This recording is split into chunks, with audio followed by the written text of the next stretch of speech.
but the Stanley Parable 2. Now that's an artistic statement right there. It's future-oriented. It screams progress and innovation and long-term franchising potential.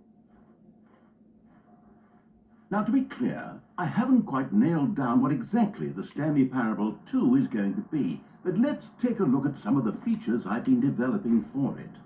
I figure that if I can loosely organize a handful of interesting concepts, that surely the game will sort of naturally spring up around them. It'll all work itself out. Game development is much more of a, here we are, go on, try out some of the new features.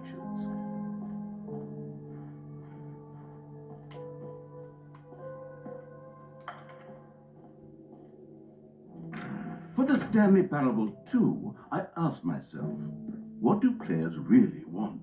And of course, the first and most obvious answer is that they want to be individually recognized and validated as people.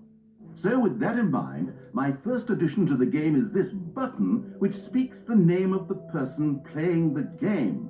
Isn't that wonderful? Jim. Sorry, I should have clarified.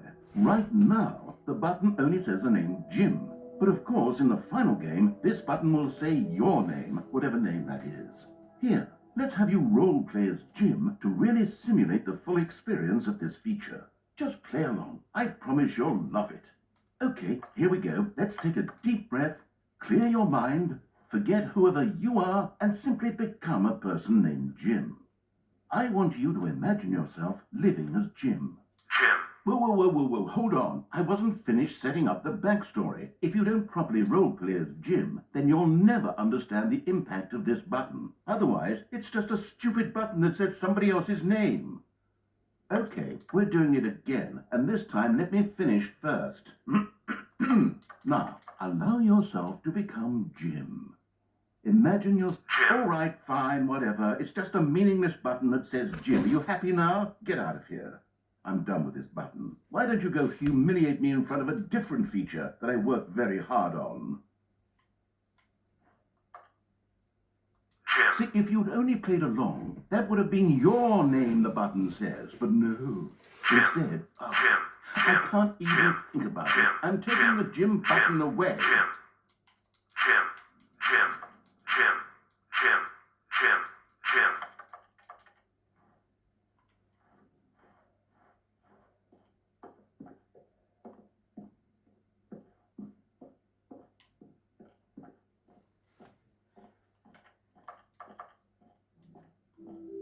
Maybe I'll only let people named Jim play the Stanley Parable 2. They would appreciate what I've created here. An epilogue would be fun, wouldn't it, Stanley? Yes, it would go at the end of the, well, we'll figure that out later.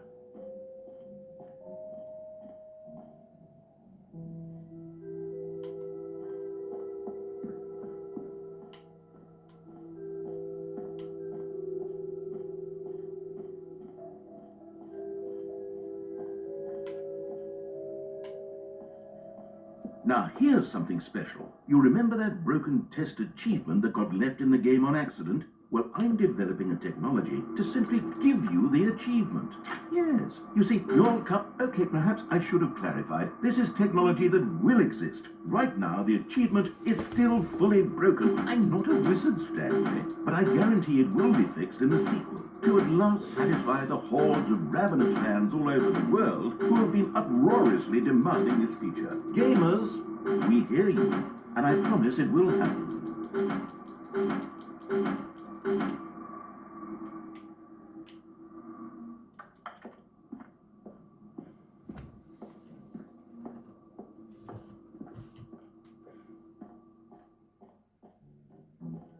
What else? What other exhibits haven't we seen yet?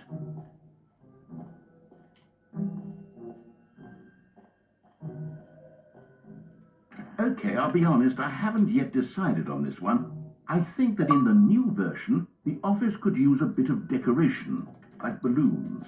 But I'm undecided on Get Well Someday and Happy 12th Birthday. Which would you go with?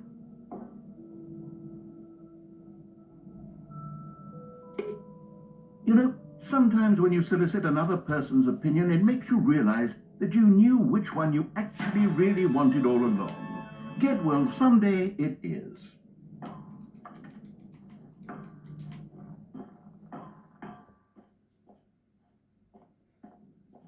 Or actually, maybe I should have gone with... No, I've made my decision. We're moving on.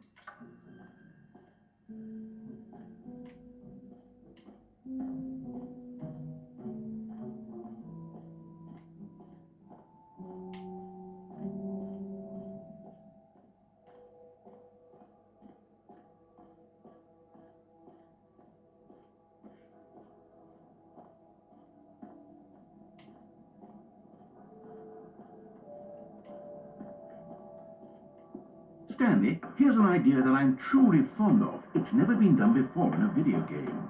This is, in fact, a hole that you can fall down forever. That's right. Infinite falling. You can fall until the end of time, if you like. A stunning leap forward for video games as a medium.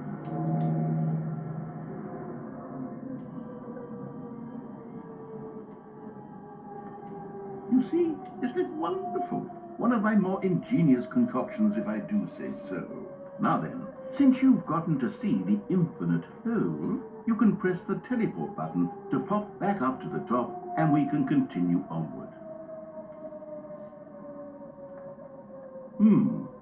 Now, I don't mean to be a bummer, but I do recommend you use the teleport button to go back to the top.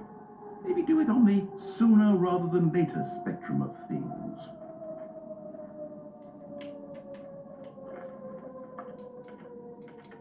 Okay, Stanley, I don't know quite how to say this tactfully, but it's possible that I slightly exaggerated the infinite nature of the hole. Is it a very, very deep hole? To be certain it is. It's an extremely deep hole. I don't want anyone to say that it isn't an astonishingly deep hole. It is. Is it infinite? Well, that sort of depends on your definition of infinity. From one perspective, the infinite is merely philosophical in nature. It's more of a... Okay, well, good for you. You found the bottom of the hole. You found me out, Stanley. I'm a liar and a cheat, and you're so clever. Look, I think the issue here is just that you're unusually fascinated by falling. What normal person actually wants to fall infinitely? I figured the hole was as deep as anyone would actually need. Don't you put this on me. Maybe you're the problem. Look, things got a little heated there. I think we both said some things we didn't mean. Why don't we just put all this behind us and agree to just call the hole mostly infinite? If that works for you, then go ahead and press the teleport button to warp up to the top of the hole and we can move on. I'll just be up here when you're ready.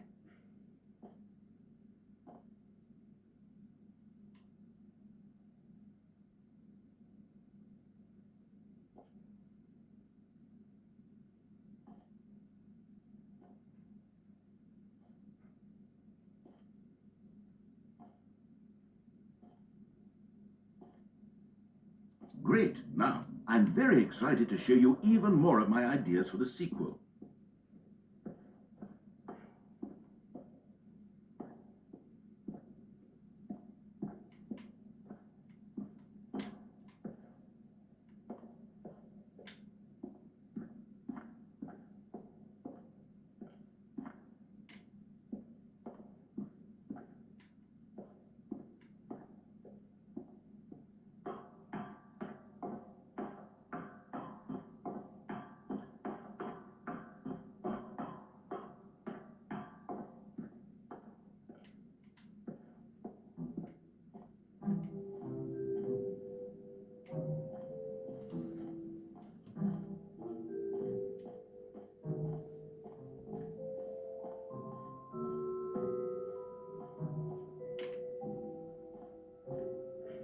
You know what?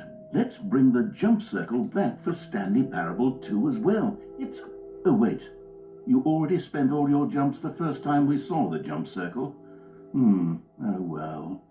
I suppose it can just be a nice decorative piece, then.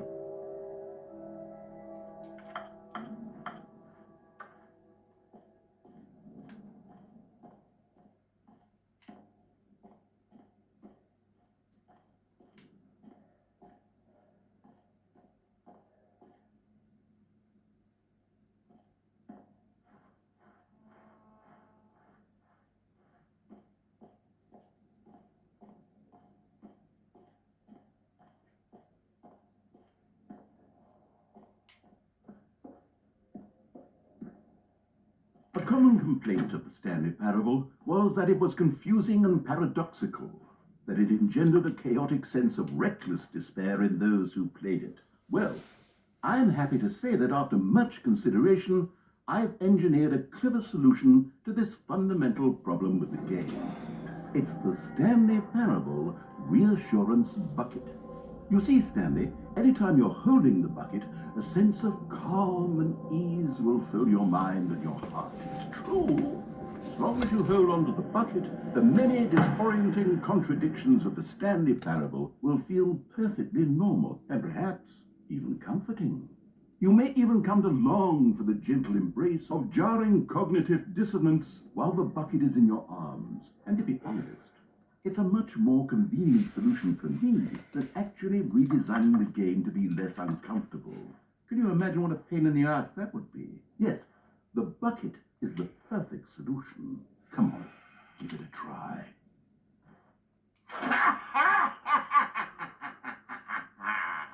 Can you feel it?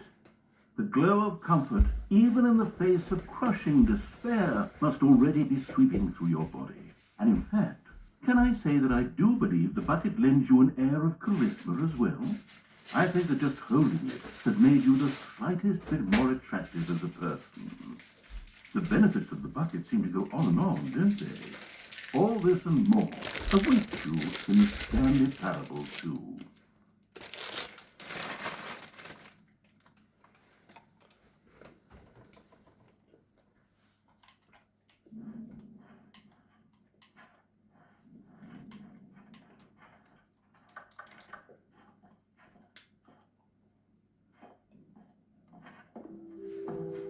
Does anyone give out awards for most enjoyable bucket in a video game?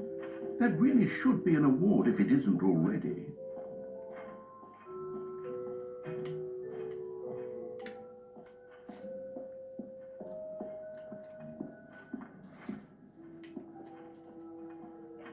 Ah, collectibles.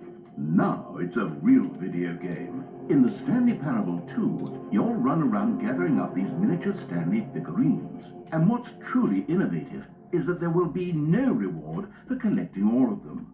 I don't want to stifle the intrinsic joy of watching a number go up. You simply collect all of them, and then you move the hell on with your unremarkable life.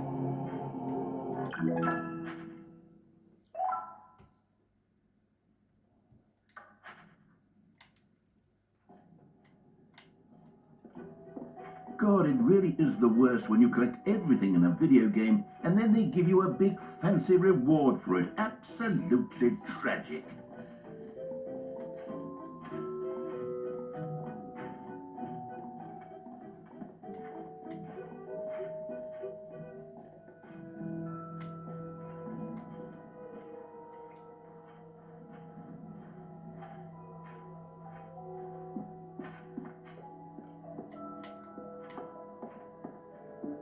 All right, have you seen everything you wanted to? Ready to move on now?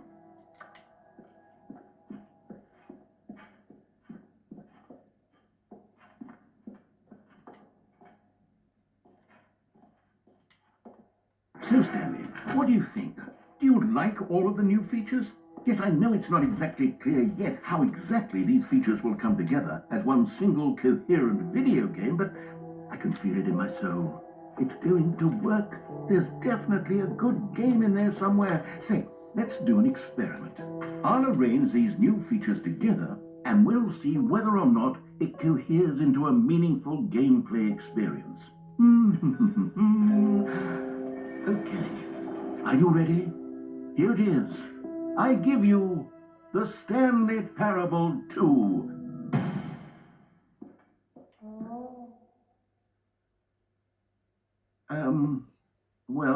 I mean, there's potential here, right? It's sort of... Okay, never mind. Hold on, let me do a different arrangement. Okay, yes, this is much better. I feel good about this. Here we go, version 2. Who am I kidding, Stanley? This isn't a coherent video game at all. It's a lot of gags. And I do very much enjoy creating gags, but they don't add up to anything. I wanted more than anything to create a sequel that would capture all the magic of the first game. I wanted fans to love it. No matter how good these gags are, they wouldn't stand on their own. They would need the structure and the gameplay of the original. Wait, maybe that's it. I can take the original Stanley Parable and simply, well, insert a few of my new features into it. Tastefully, of course. With respect. With care for the vision and integrity of the original game. Would it possibly work? I suppose it could. But it would need a really, really tremendous title screen. A title screen that says with bold and uncompromising conviction, "This is the Stanley Parable 2. Let me see if I can whip something up. All right, perfect. Go ahead. Take a look.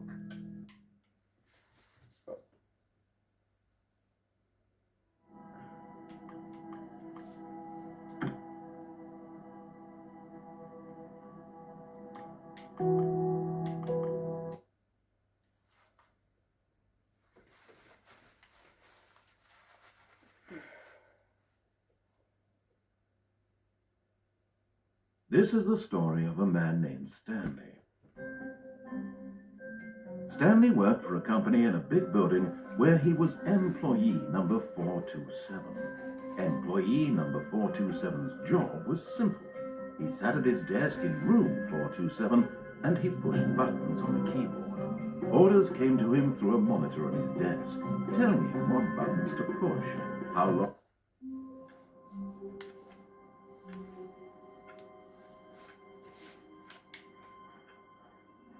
All of his co-workers were gone. What could it mean? Stanley decided to go to the meeting room. Perhaps he had simply missed a memo. Stanley felt the bucket calling to him, begging him to pick it up. Why was he not doing it?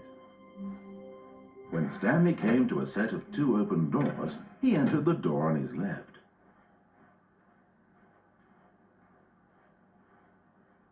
Yet there was not a single person here either. Feeling a wave of disbelief, Stanley decided to go up to his boss. Coming to a staircase, Stanley walked upstairs to his boss's office.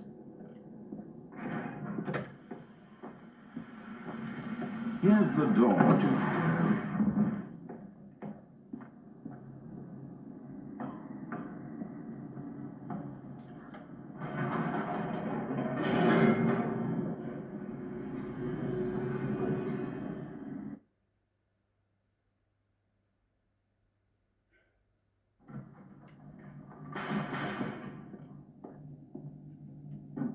Stanley walked straight ahead through the large door that read Mind Control Facility.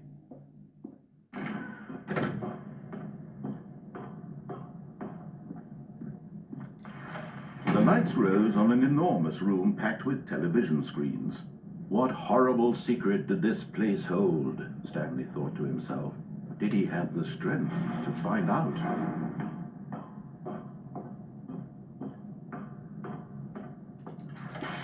Now the monitors jumped to life, their true nature revealed. Each bore the number of an employee in the building, Stanley's co-workers. The lives of so many individuals reduced to images on a screen, and Stanley, one of them, eternally monitored in this place where freedom meant nothing.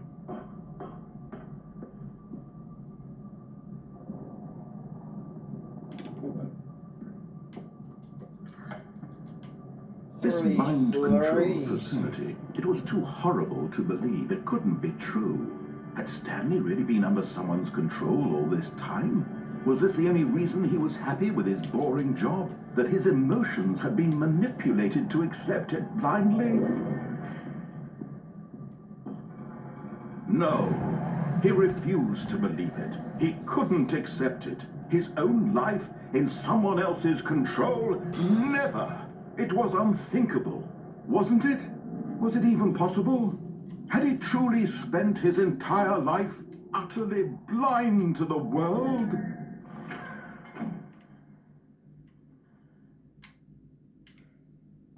But here was the proof, the heart of the operation. Controls labeled with emotions, happy or sad or content, walking, eating, working, all of it monitored and commanded from this very place. And as the cold reality of his past began to sink in, Stanley decided that this machinery would never again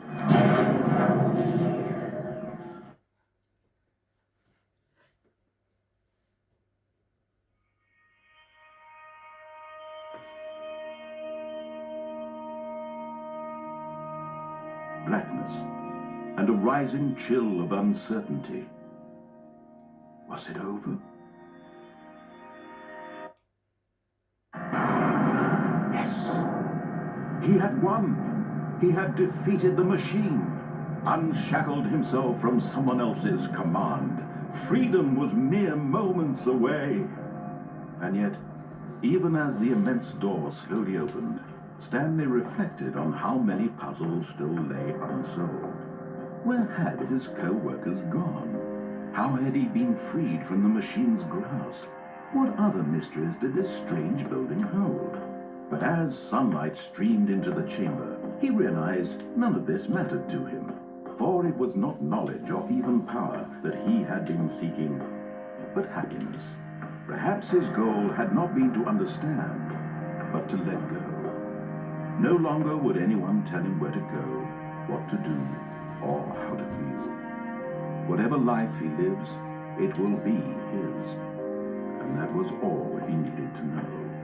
It was perhaps the only thing worth knowing. Stanley stepped through the open door. Stanley felt the cool breeze upon his skin, the feeling of liberation, the immense possibility of the new path before him. This was exactly the way, right now, that things were meant to happen. So this is good. And Stanley was happy. Very well.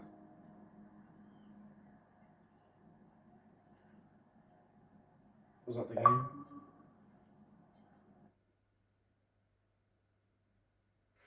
That can't be the game. I've already played this game for about 3 hours. No way out of the game. All of his co-workers were gone. What could it mean? Stanley decided to go to the meeting room. Perhaps he had simply missed a memo. Stanley picked up the bucket.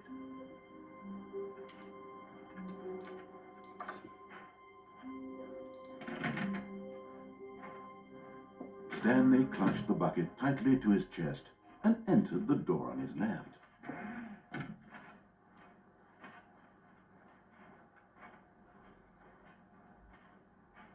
Still no one was here. Stanley needed the bucket's warmth and comfort now more than ever. Perhaps his boss's office was where he'd find answers. Oh, Stanley, can you feel it? The broom closet. It wants the bucket.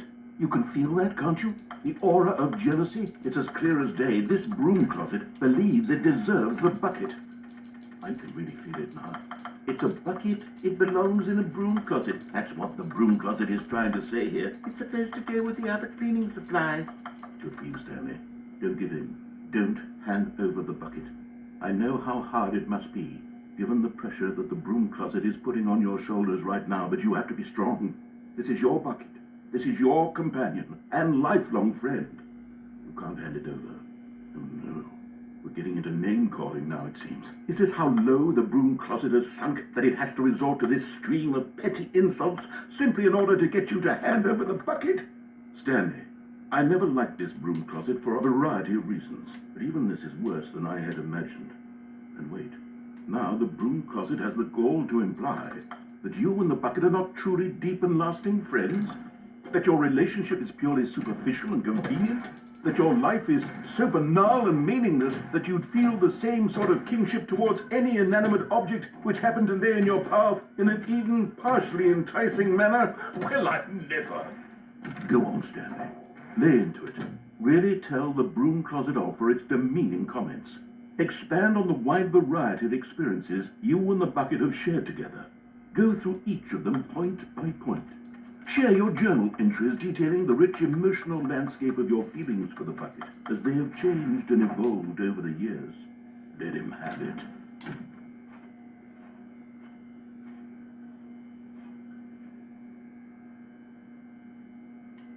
Okay, I've got you something which I think will help settle this debate once and for all. Here we go. There. Now it's settled. No more debate, no more discussion. Take our hike, broom closet, with all your meandering philosophical diatribes about the nature of cleaning supplies and their relationship to broom closets in the natural order of things.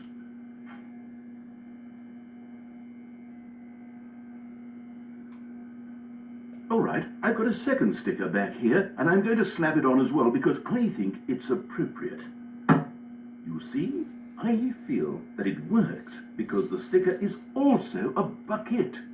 That way, if you're ever unsure whether the thing you're holding is a bucket or not, you can look down at this sticker and say to yourself, ah, it's a bucket. There really is a wide variety of applications for this sticker.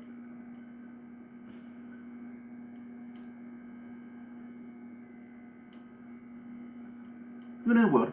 I could take the name-calling and the dismissal of your kinship with the bucket, but now the broom closet is just giving us the silent treatment. And to be honest, I'm sick of the pettiness on display. You can stay here all you like, but I've had it with this impetulant room of cleaning supplies. Easily the most childish such room I've ever been in. I'll see you outside, and we can get on with the story about you and your bucket.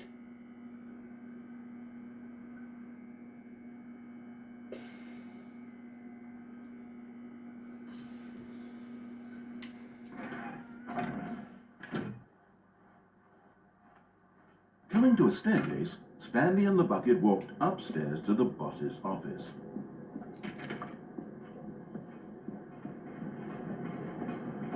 But Stanley just couldn't do it.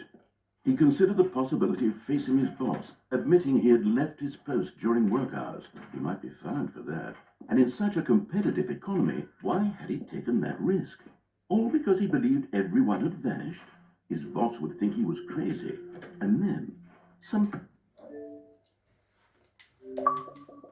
Alright guys, thanks for watching. I'll see you in the video. I've got some other things to do. Like, someone's got. Alright guys, see you later.